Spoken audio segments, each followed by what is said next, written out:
ALT también tiene una isoenzima importante con respecto a lo que sería corazón. Entonces ahí el detalle es que dicen, bueno, ok, pero si se van a elevar, ya sea músculo cardíaco o músculo esquelético, se va a elevar esta enzima, entonces ¿cómo hago la diferencia? ¿Cómo sé? Bueno, entonces nos vamos a apoyar de otra enzima que sería la AST. Y en ese sentido AST va a estar mucho más elevada cuando nosotros tenemos esta situación del daño. A nivel músculo esquelético, vamos a encontrar un aumento con respecto a estas lesiones, y el ALT se va a ver un poquito menos disminuidas, y lo mismo pasará cuando tengo problema a nivel del músculo cardíaco. Quien va a tomar la batuta con respecto a la relación va a ser AST y no ALT. Y esto, para que quede un poquito más claro, es que también nos podemos apoyar de otra prueba que sería la CK. Y acuérdense que esta es una enzima también que se encuentra a nivel de músculo esquelético y cardíaco, y en este sentido sería la creatinincinasa. Tampoco olvidar que esta también ALT está en los eritrocitos. Entonces es común que nosotros, por ejemplo, podamos observar que al momento de tener las lesiones y la ruptura a nivel de la masa muscular, tengamos evidentemente, ya sea por necrosis o por inflamación, un poco de inflamación, con lo tanto extravasación de eritrocitos, y que también estas dos puedan estar elevadas. Entonces, ahora, ¿cómo vería yo esto con respecto a la cuestión de cómo van aumentando? Pues muy fácil. La actividad sería que quien inmediatamente sube y da un pico muy alto es seca. Esto a veces es poco probable que a veces lo observemos, porque normalmente a nosotros no nos llevan dentro de las 24 horas a veces al paciente, nos lo llevan posterior entre las 48 y las 72 horas, y esto hace que en ocasiones pues la seca no sea tan evidente, a menos que la lesión continúe o sea demasiado masiva. Y entonces ahí lo que va a suceder es que comienza después a elevarse la AST. Y entonces aquí les puse yo un ejemplo como para que ahora se den una idea de cómo estaría el panel, y que no se vayan a equivocar diagnosticando un problema de lesión hepática versus inflamación o necrosis, cuando en realidad el problema es a nivel muscular. Entonces fíjense, este es un paciente que se llama Canela. Es un perro macho, hembra, de raza husky siberiano de 7 años. Y fíjense, desde la historia clínica dice que tiene depresión, que está claudicando del miembro pelviano, y que en este caso tiene también dolor abdominal. En este caso también lo que agregan a la historia clínica es que este paciente recientemente tiene actividad diaria, lo cual entonces me hace obviamente confirmar que esta situación de la claudicación puede ser porque finalmente tuvo una lesión, no sé, que tuvo un mal paso, o que se atoró, se golpeó con algo, o bien que esta situación es algo excesiva para esta perrita, y además no nos dan el peso, que eso también sería importante contemplarlo, porque a veces acuérdense que a más sobrepeso, pues obviamente esto genera más tanto tensión muscular como a nivel de las articulaciones. Entonces a esta perrita solamente le están dando tramadol. Tramadol es un en este caso analgésico muy potente del grupo de los, se me fue el nombre, ¿cómo se llama? De la morfina. Es como un derivado de la morfina. Entonces, bueno, yo sé y que tendría que ver, perdón que le cambié rápido, pero se me fue aquí el mouse. Yo sé que tendría que ver todo esto con ustedes, pero de verdad no me voy a entretener tanto. Simplemente, por favor, vuelvan a revisar lo que ya vimos como repaso. Vean que hay hemólisis, eso es importante. Vean que este paciente tiene eritrocitosis, que tiene problemas o aumento, a nivel de los sólidos totales, y esto nos lleva a que, bueno, es una eritrocitosis, ¿no? Y probablemente sea por deshidratación por redistribución, que hay algo de inflamación a nivel de los neutrófilos, todavía no es significativo al total, pero ya hay movilización de los neutrófilos, y esto obviamente por inflamación. Lo que me interesa es que vean esto. En ese sentido, lo importante es que vean, ALT está elevada, sí, pero observen incluso cuánto es el valor. Dicen, 70 unidades sobre litro. Debe de estar por abajo de 70 el valor para que esté normal, y tiene 1454. Si ahora lo comparamos con respecto a lo que les decía de ACT, vean que ACT se va mucho más arriba. Cuando el tope es 55, vean que tiene 2265. Y todavía incluso tengo ahí a la CK que está en 16.000, perdón, 625. Entonces vean cómo aquí el dueño quizás sí lo llevó dentro de este plazo importante, y entonces tengo significativo el daño muscular a nivel de que se está elevando la ACK. Tengo obviamente elevada la LT y sí tengo aumentada la LT, pero esta LT no viene de la fracción hepática, viene de la fracción o de la isoenzima muscular. ¿Sí queda claro, chicos? Con este ejemplo, cómo es que voy a ver las enzimas, y esto entonces yo no lo confundo con esta proporción en que el problema sea hepático. Ahora, todavía, ¿qué me podría ayudar? Les digo, me estoy apoyando en la CK. El hecho de revisar, por ejemplo, la cuestión de las otras pruebas. Si yo aquí tendría esta elevación tan marcada con respecto a la LT y ST, tendría también, por ejemplo, que pensar que hay lesión, necrosis, inflamación, incluso porque estaba atrás subiendo, pero vean que todos los demás, todas las demás fracciones están normales. No tengo problema con el colesterol, no tengo problema con la glucosa, no tengo problema con la urea, no hay situaciones de cambios con las bilirrubinas. Entonces esto es lo que de alguna manera les puedo como ubicar en el sentido de que entonces yo no pensaría en una cuestión hepática, porque ya para esta elevación de la enzima quiere decir que el cuadro es o agudo y persistente, y que ya lleva varios días para tener esta elevación. Acuérdense que el aumento de la enzima va a ser proporcional al número de los eritrocitos lesionados. Sí queda claro. Y vean, aquí no nos dan obviamente la cuestión de en qué tiempo o cuánto tiempo llevaba. Sería importante que en la historia clínica nos hubieran ubicado en cuánto tiempo llevaba a lo mejor con la claudicación, ¿no?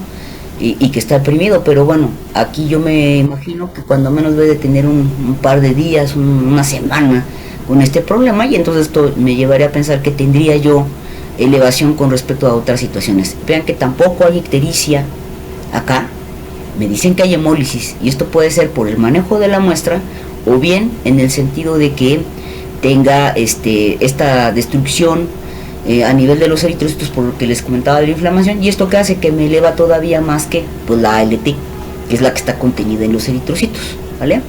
¿Dudas de esto, chicos? No, profesora. No, más o menos. Bueno, ya esto por favor ahí lo pueden revisar. También trae ahí un inicio o más bien un problema a nivel del equilibrio ácido base, está por debajo, entonces tenía acidosis metabólica hiperclorémica, ¿vale?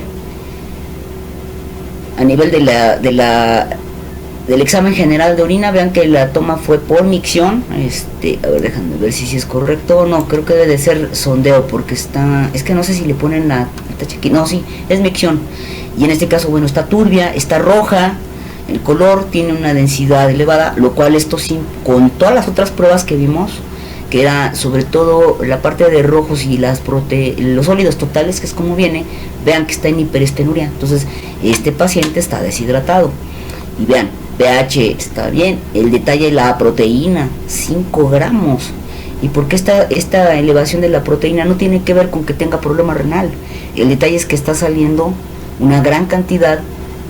Aparentemente yo lo asociaría que si tiene aquí sangre, hemoglobina 4 cruces, yo quiero pensar que son eritrocitos, y que eso es lo que me está elevando la proteína, e incluso hasta puede haber leucocitos. Y vean, aquí bueno, no es tan significativo, quizás el pH no ayude mucho, porque es un pH que tiende a la alcalinidad. Por ahí, si recuerdan, a pHs alcalinos puede haber también modificación, sobre todo destrucción de los eritrocitos. Y aquí lo que me llama la atención es que sí hay material granular, y esto me lleva a pensar que entonces sí hay ahí esta celularidad que se perdió, y sin embargo sí puede haber como tal, ya sea que sea una hematuria, y tendría que confirmar con quién, con hemoglobinuria, que también a su vez pues me va a elevar la cuestión de la proteína, ¿vale? Se fijan en esta grafiquita, vamos a ver que entonces lo marcado es que se vaya al inicio muy elevada CK, se cumple con el dato, después va AST y después va LT, sobre todo porque al daño, bueno, estaba tratando de representar una fibra muscular, que lo primero que se va a elevar pues es la CK y la ACT al nivel del daño muscular. Y esto, bueno, manejan aquí que puede ser por días, lo maneja el autor Meyer. Entonces dice, caninos y felinos, cuando ALT está más elevada que AST, piensen en lesión hepática. Mientras que si tenemos elevación más importante de AST con respecto a LT, piensen en lesión musculoesquelética y que se va a acompañar de quién, de la ceca. Eso es muy importante. Bueno, ahora, para pequeñas especies ya teníamos como ese panel, sin embargo les dije, espérenme tantito porque vamos a ver una diferencia con respecto a grandes especies. Y eso tiene que ver que, bueno, para estas va a cambiar, que las hepatoespecíficas van a ser la SDH, es la que va a estar más a nivel de lo que sería el hepatocito en el citosol, que es la sorbitol deshidrogenasa, que yo la tenía en la primera presentación donde les puse, hay un montón de enzimas, váyanse esa tableta por favor otra vez. Y les dije, esto es para caninos felinos, pero van a ver más adelante que les voy a indicar que esto cambia para grandes especies. Entonces, obviamente esta, cuando tenemos situaciones de lesión hepática, pues es la que se va a ver más aumentada. Y esto obviamente puede suceder de manera muy importante, y a partir de los 2 días ya puedo tener pues aumentos significativos. Y también vamos a tener ahora la elevación con la AST. Aquí AST sí cobra importancia también para equinos y rumiantes. Y también tendríamos a la glutamato deshidrogenasa, la cual también es muy sencillo que pase hacia sangre, y esta lo que va a estar es que no está contenida en el citosol, sino está a nivel de las mitocondrias. Estas están de alguna manera pues reflejando una mitocondria, entonces por eso es que pasan a la cuestión de la GDH. Una vez que hay lesión a nivel de la membrana de las mitocondrias, pues esta pasa a sangre y es la glutamato deshidrogenasa. Entonces es común que estas tres las encuentre cuando hay lesión hepática en grandes especies. No sé, aquí voy a hacer una pausita porque a partir de aquí ya empezaríamos con las dos que son los marcadores colestásicos, que son las enzimas biliares. ¿Alguna duda con las anteriores, chicos?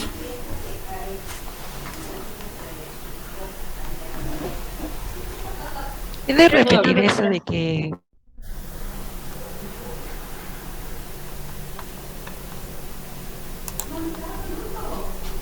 ¿No? Ok.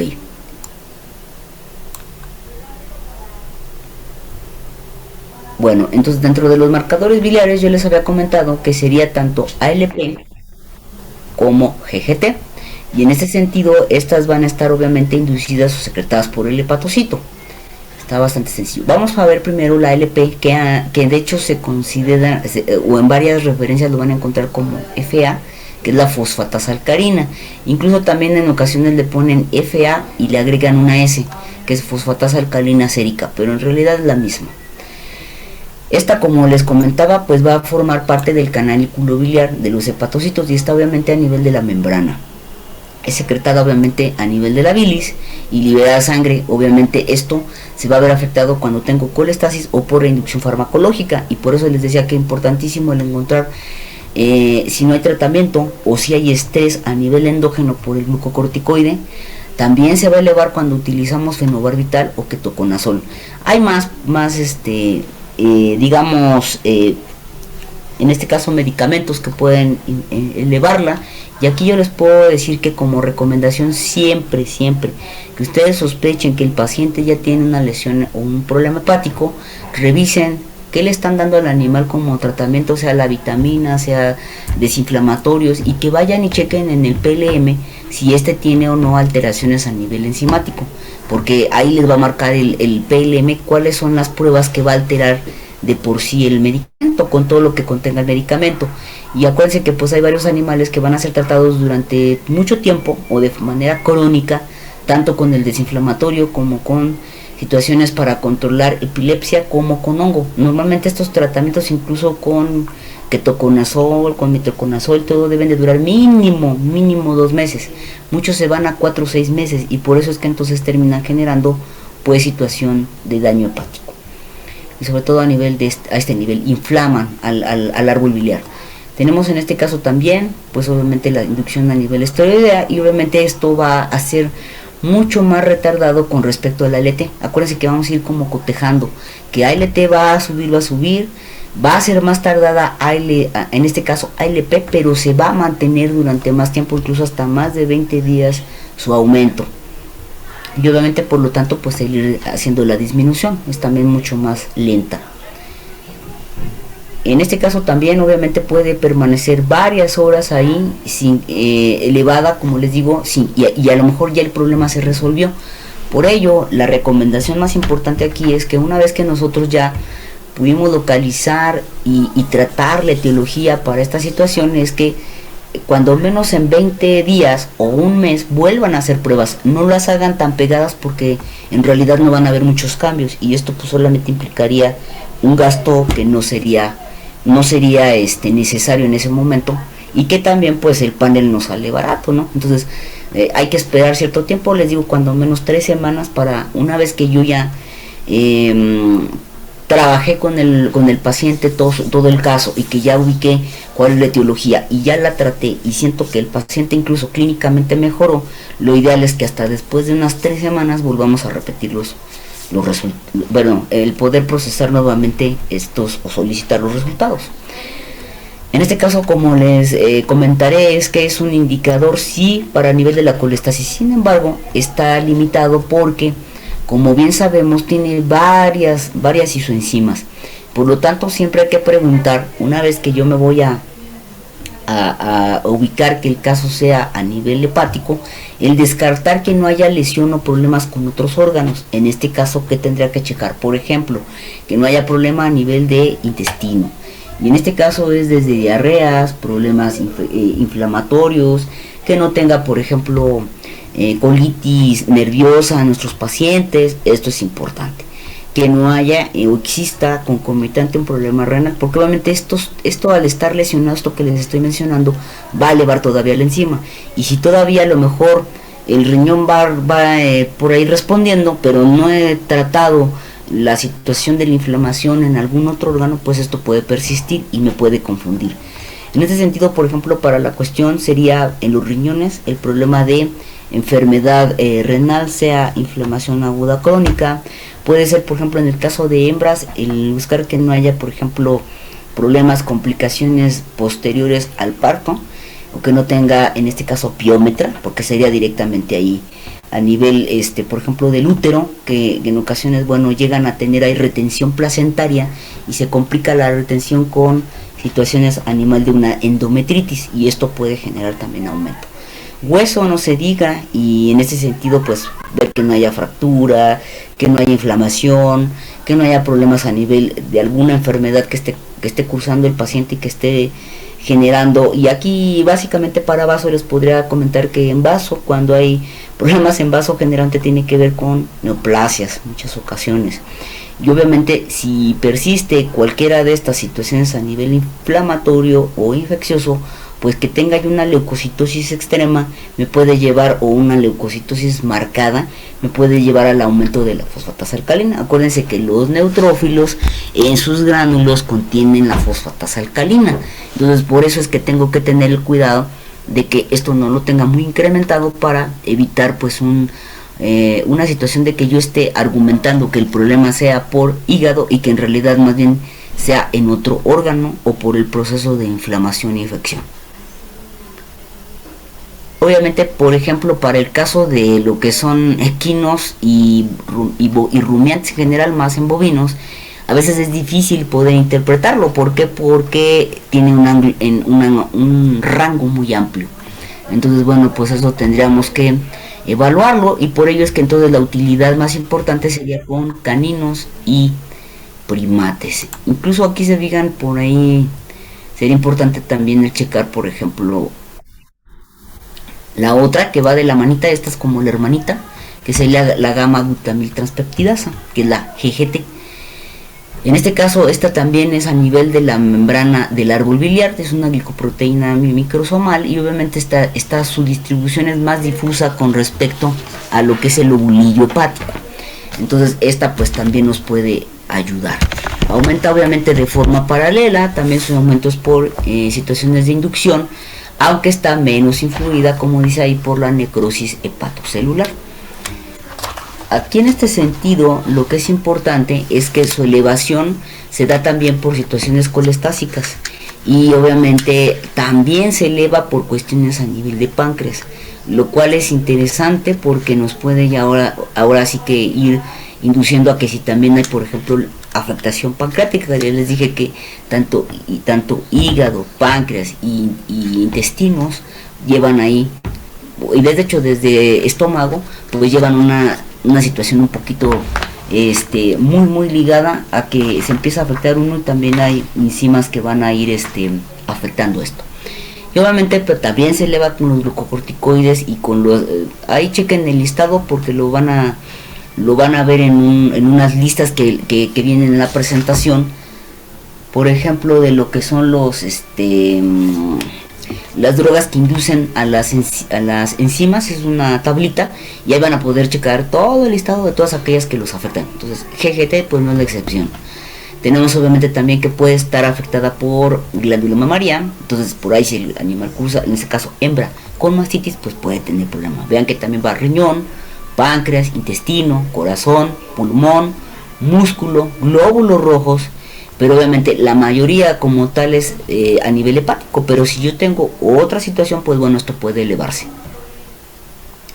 En este caso la diferencia y lo importante es que esta no tiene una isoenzima ósea. ¿Y por qué es esto interesante? Porque si yo estoy ubicando a la ALP, que la acabamos de ver y que tiene su fracción ósea y me puede confundir, si yo tengo ALP elevado y GGT, ahí ya no tengo duda, porque esta no va a tener como tal una enzima ósea.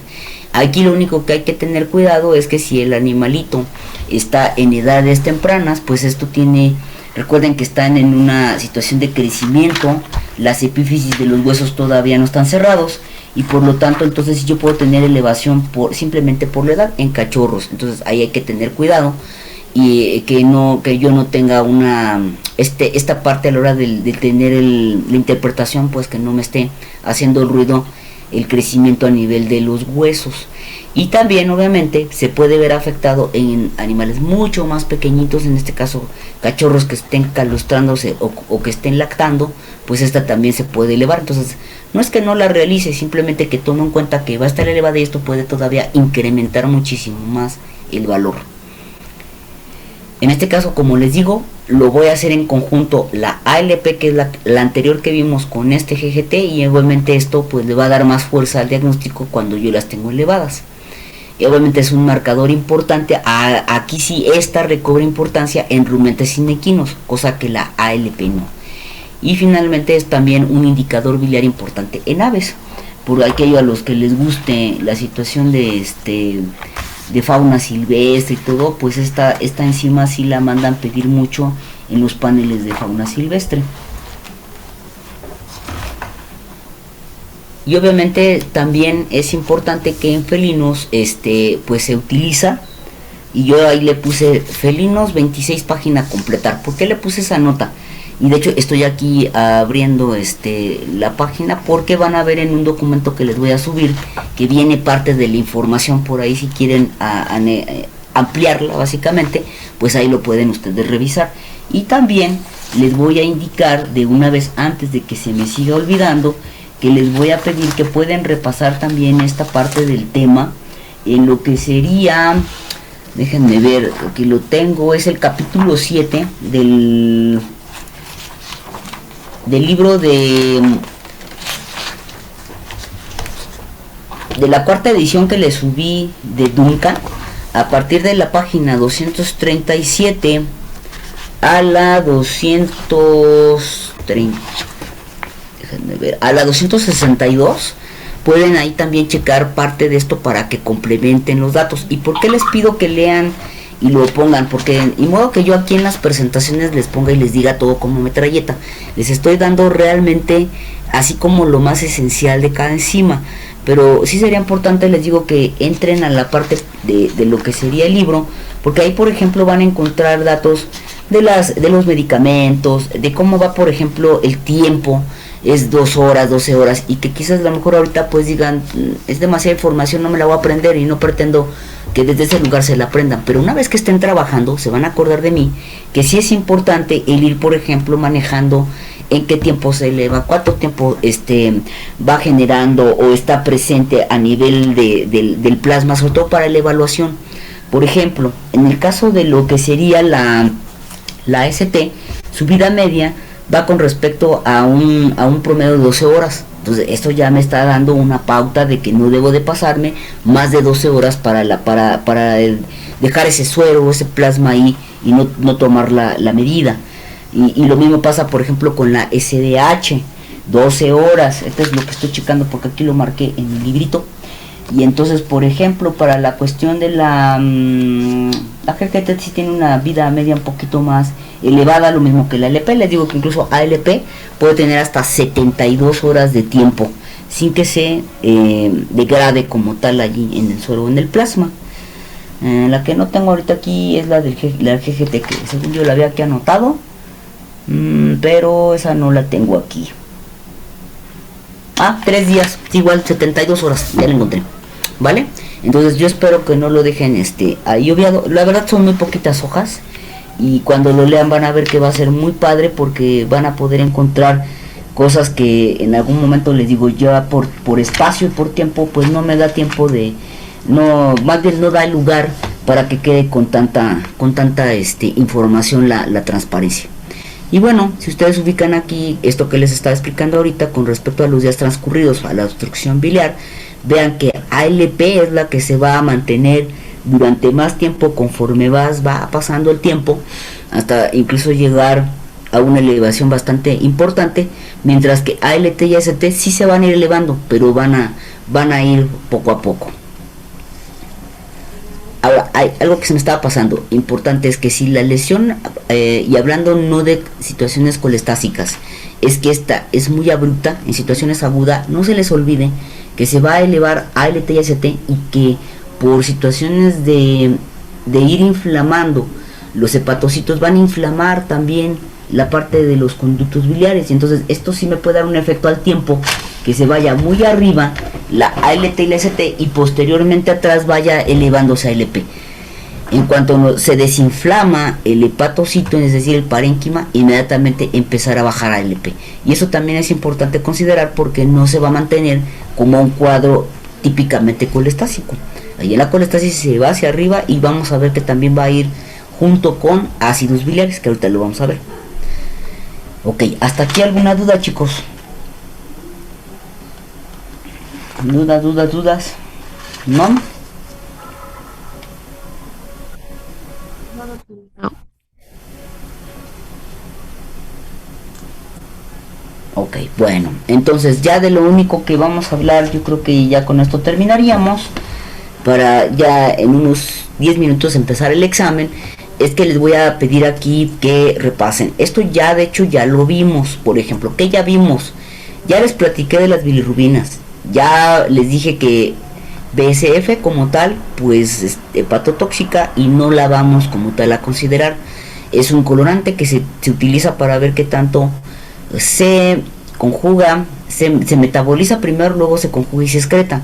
Y entonces por eso es mucho más sano que el hecho de que si ya tenemos ahí como marcador a las bilirrubinas, pues mejor tomar en cuenta la bilirrubina.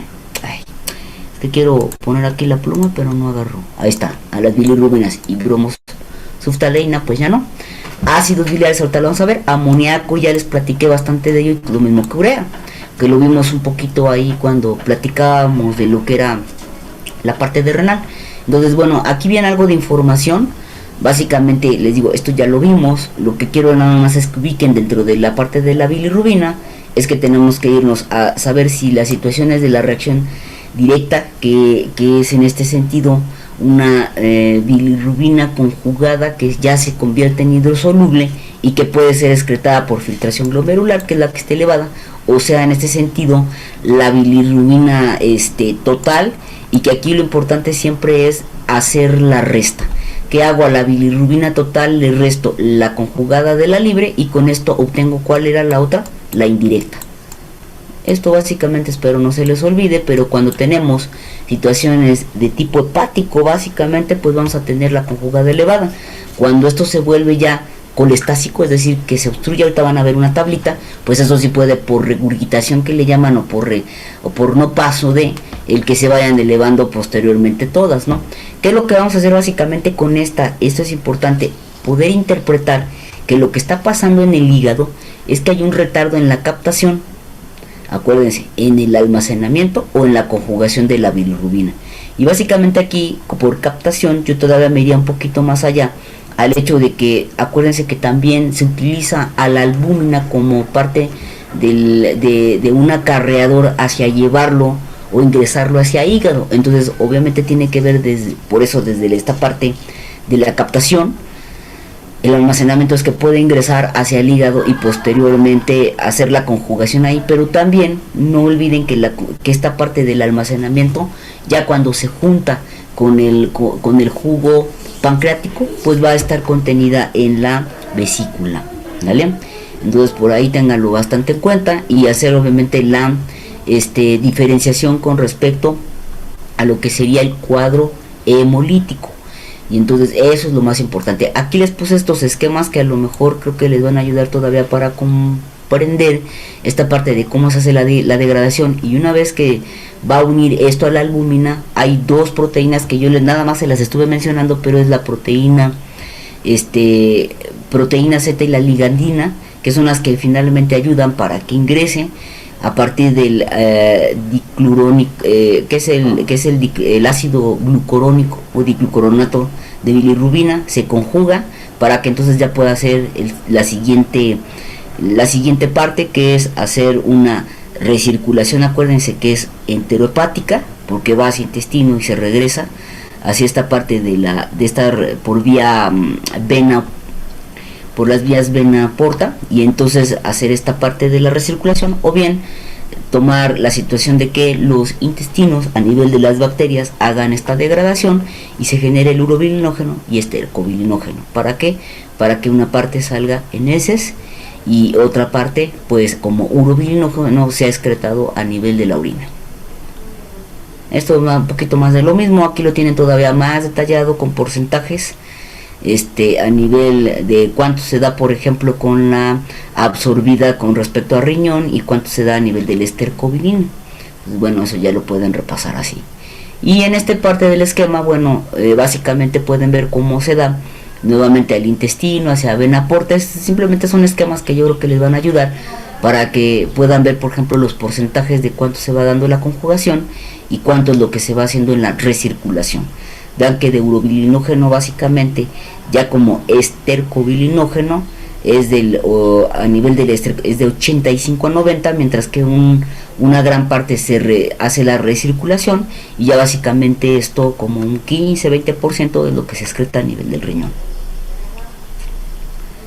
Entonces por ahí nada más otro dato interesante es que la bilirrubina conjugada con la albúmina la pueden encontrar como bilirrubina delta. Es exactamente la misma, por si llegan a verlo a nivel de los datos, ¿no? Entonces esta bilirrubina delta pues es una biliproteína. También ahora ya en la nueva bibliografía pues viene como biliproteína. Es exactamente la misma, es la conjugada.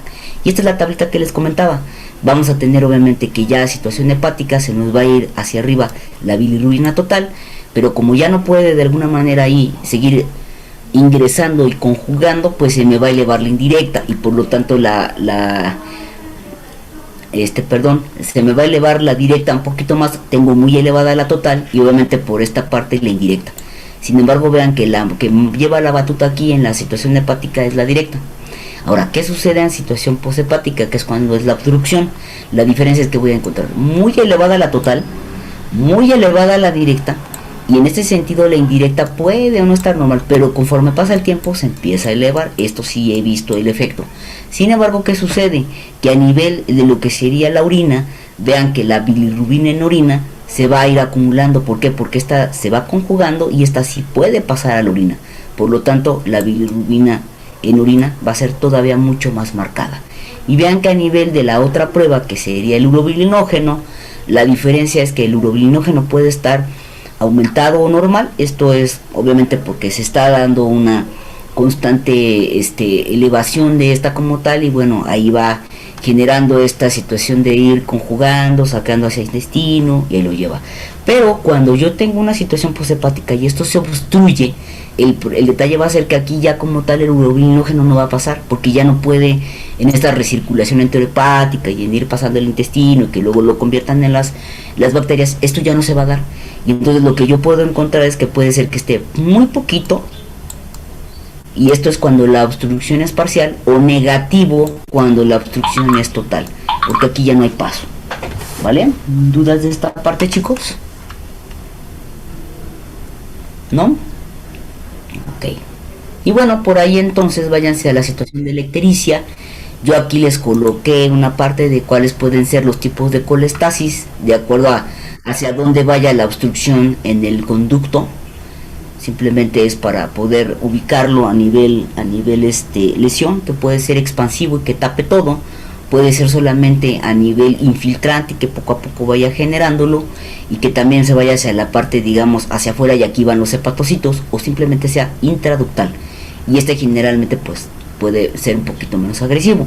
Y que no olviden también pues que esta situación se puede dar posthepática, ya no en los conductos biliares, sino a nivel de la cuestión hacia la vesícula, ¿no? Que a partir del conducto se pueda generar ahí la inflamación, la obstrucción, y entonces esto incluso ya no pase hacia lo que sería la bilis. Y bueno, a nivel colestásico pues sí podemos tener, siempre hay que considerar que la fosfatasa alcalina se va a ir también muy elevada, junto con la situación de encontrar aumento de las bilirrubinas. Por eso hace rato les decía que vean que las bilirrubinas, en el ejemplo que les ponía de lesión muscular, no había como tal elevación de las bilirrubinas. Entonces, por lo tanto, esto va a generar que esto no pase como tal, y entonces se vaya generando también una hipercolesterolemia. Junto con estos tres datos que les acabo de dar, pues finalmente el colesterol empieza a bajar, porque no se pueden generar como tal la síntesis. Y entonces, si nosotros vemos el cuadrito, van a ver que entonces a situaciones obstructivas voy a tener aumentada la fosfatasa alcalina, aumentada la GGT, aumentados los ácidos biliares, que ahorita los vamos a ver, y como tal obviamente de cajón empiezan a aumentar las bilirrubinas. No se olviden de la parte que puedo yo evaluar a nivel del riñón, y obviamente pues también por esta situación de la correlación y de la íntima relación que hay a nivel anatómico con los hepatocitos, pues también se pueden elevar ALT y AST. Entonces aquí nuevamente veríamos que, ya hablando de estos pigmentos exógenos, que era lo que les decía, y aquí entraría la parte de la bilis, es un poquito el revisar lo siguiente. Se los puse con amarillo: retraso en la depuración, retraso a nivel de cuándo se va a dar esto, cuando tengo necrosis, colestasis o fibrosis. Y esto es un poquito lo que aplicaríamos. Estos son los dos pigmentos, les digo, pero ya está básicamente esto fuera de circulación, tanto la BSF como el verde de indocianina, porque son hepatotóxicos. Sin embargo, aquí quien cobraría importancia serían los ácidos biliares. Y entonces, si se acuerdan del ácido biliar, bueno, está constituido por agua, fosfolípidos, colesterol, sales biliares, biliverdina, lecitina, inmunoglobulinas y electrolitos. Pero lo interesante de estos ácidos biliares es que finalmente van a estar aumentados cuando yo tenga problemas a este nivel. Yo les coloqué aquí un poquito de información con respecto a que trabajan a nivel de pH neutro. Aquí pueden encontrar que a partir del colesterol cómo se van a generar, y que tengo tanto primario como secundario, y que bueno, estos van a ser y se van a formar estas micelas a nivel del ilion. Por lo tanto, obviamente, ¿qué va a suceder? Que a nivel de la insuficiencia hepática pues voy a tener, sobre todo a nivel de esta situación temprana, es que van a detectarlos como tal. ¿Y qué es lo que voy a encontrar? Que bueno, esta situación de los ácidos biliares pues va a disminuir. Por lo tanto, no puedo tampoco no olvidar el hecho de que si hay problema con digestión de las grasas, mala digestión, mala absorción también de vitaminas, situaciones de donde hay problemas con respecto a la formación del colesterol y el glicerol, pues pueden obviamente estar dañados. Y estas son básicamente las funciones del ácido graso, que va a digerir grasas, que va a tener absorción con las vitaminas, que va a tener la homeostasis entre estos colesteroles y el glicerol. Entonces aquí yo les puse unos datos en este sentido, que sería cómo se encuentran los ácidos biliares, y estaban bien fácil de interpretación. Si nosotros, por ejemplo, vemos bajo el intervalo de referencia del método de radioinmunoanálisis, deben de estar por debajo de 10. Este valor en blanco es el normal, o el valor de referencia, mientras que el enzimático tiene que estar por abajo de 20. Por lo tanto, en cualquiera de los dos que yo tenga la medición, cuando esto se va por arriba de 25, entonces ahí es donde voy a tener yo que tengo esta elevación a nivel de sangre, y por lo tanto entonces tendré un problema ya importante con respecto a la situación de la medición. Tenemos en este sentido que el ácido biliar postprandial, y fíjense que es postprandial, va por arriba de 25 micromoles, y esto ya es un indicador importante de daño hepatocelular. Les pongo ya el dato como tal. Quizás a lo mejor si ustedes tienen otro dato diferente a micromol, habría que buscar nada más que les den el valor de referencia con respecto a la unidad. Entonces ahí ustedes pueden tener el marcador y saber que esto es un daño hepatocelular. Y es daño, fíjense que es daño. ¿Qué vamos a considerar? Situaciones de, como les decía hace ratito, es la captación, el almacenaje y la excreción. Esto que está pasando, que hay retardo en la perfusión del hígado como tal, y esto evita que pueda excretar los ácidos biliares y por lo tanto pues produce un valor sérico elevado. Y en este caso dice, por lo tanto, la concentración del ácido biliar se puede modificar por interrupción de la circulación enterohepática a cualquier nivel. Por eso hay que descartar lo que les decía hace ratito, problemas de absorción, problemas de mala digestión, o bien en el sentido de que tengamos una situación también, por ejemplo, colestásica. Este es básicamente un dibujito en donde, bueno, se supone que vamos del hígado, lo secreta por el conducto biliar, pasa al intestino. Y acuérdense que estos van a tener una recirculación a nivel portal hasta de 15 veces al día. Esto quiere decir que nuestra bilis va a estar recirculando ahí para poder hacer la función. Y poquito pasa a nivel de lo que sería nuestra circulación sistémica. Pero ¿qué sucede si en este sentido empezamos a tener problemas a nivel, del intestino? Pues esto obviamente va a generar que esto se recargue mucho más y genere un aumento como tal. Y fíjense, aquí ya como tal en el aumento yo les coloqué no solamente pensando a nivel del flujo. Fíjense, ¿cuándo va a aumentar? Cuando tengo la insuficiencia hepática. Ok, perfecto. ¿Qué podría hacer? Todo esto me va a ocasionar problema. Pero si tengo obstrucción en el flujo biliar, ya sea intraenterohepático, por eso les desde la colestasis, pues también me va a generar problema. Pero también puedo tener el shock portosistémico, también puedo tener enfermedad endocrina o la administración de esteroides. Entonces vean que hay más causas y esto es lo que tenemos que checar para descartar esto. Aquí les puse la lista. Ya esto es muy sencillo, básicamente es lo que les coloqué. Aquí tienen el dato del artículo, y entonces van a ver que es un poquito lo mismo. Y ahora si yo hablo ya de disminución, y esto es disminución a nivel de sangre, ¿qué es lo que puede pasar? Bien fácil. Si yo tengo un aumento tanto en una situación de hipermotilidad a nivel del tracto digestivo, y en este caso hablo de intestinos, pues esto me va a llevar a que se van a estar desalojando, van a estarse eliminando por esta hipermotilidad. Y en este caso la otra situación puede ser que haya una hipomotilidad a nivel digestivo, a nivel estómago. Si yo no tengo este movimiento a nivel del estómago, pues entonces no se van a secretar los ácidos biliares para entonces generar esta parte de la digestión de las grasas. Entonces estas son las dos causas que podría tener yo disminución. ¿Vale? Por tanto, obstrucción intestinal va a tener una incapacidad a nivel del ilion, daño a las microbicidades y por lo tanto una disminución en el ácido biliar tanto en ayuno como postprandial. Ahí tienen la cuestión a nivel de la obstrucción intestinal. Este es un esquemita, básicamente es para apoyarlos en esto, y ya con esto básicamente terminamos. Esto de urea es lo que les digo, ya lo vimos. Entonces por favor, tanto urea como amoníaco, ahí tienen, estas tablas vienen en lo que vimos de renal.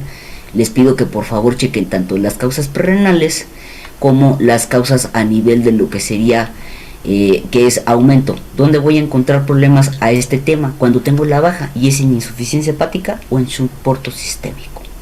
Les puse la tablita nada más para que vieran. Ahí tienen el ciclo de la urea y aquí está lo del metabolismo del amoníaco. Igual esto lo voy a retomar, ya aquí me voy a quedar, pero lo voy a retomar para ver los casos el día lunes, porque obviamente nos faltan todavía ver los casos. Entonces si quieren, aquí nos vamos a quedar, creo que ya estamos en tiempo. Sí, falta un minuto para las 5 y entonces les digo, vamos a tener una hora para el examen, no creo que se tarde más. El examen está bastante sencillo. Entonces les voy a